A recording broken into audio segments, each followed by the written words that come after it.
The Eagles are the only team who have managed to overcome Arne Slot's men, with Oliver Glasner seemingly figuring out the best way to counter the Reds' tactics.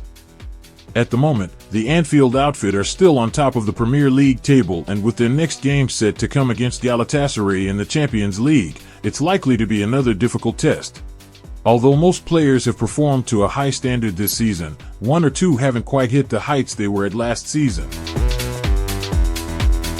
Several members of Liverpool's first-team squad could do with being changed around, with Rio Ferdinand now believing that a player the Reds brought in for £35 million a few seasons ago is becoming a bit of a scapegoat.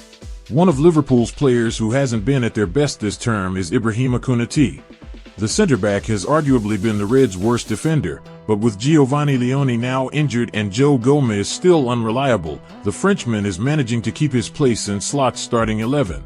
Of course, there have been a couple of games here and there when Konaté has performed to a decent standard, but most of the time, he's been below par.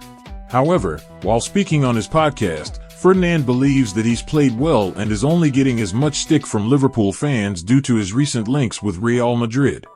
There's no way that Konaté has a bad performance last season and he's getting the headline treatment, he said. It's only because of the interest from Real Madrid, and there's going to be disgruntled fans and neat people in the media that support Liverpool who are going to now start pointing the finger and blaming him. Or whenever there's a little mistake here, and if there's blame to be put between two people, he'll probably get it now because of that situation. At the moment, Konaté is arguably one of the most high-profile players in the world who is out of contract at the end of the season. Over the last few years, the defender has formed a formidable partnership with Virgil van Dijk, and although he hasn't been at his best this term, on his day, he's one of the best centre-backs in the league. However, with fans knowing that he could just pack his things and leave for Real Madrid at the end of the season, much like Trent Alexander-Arnold, they're likely to take most of their anger out on him. Indeed, this doesn't seem all that fair, but when another one of Liverpool's players could end up joining Los Blancos for nothing, it's fair for fans to be rather upset. At the moment, it's unclear what the future has in store, but for now, the main thing is that the Frenchman is still a Liverpool player.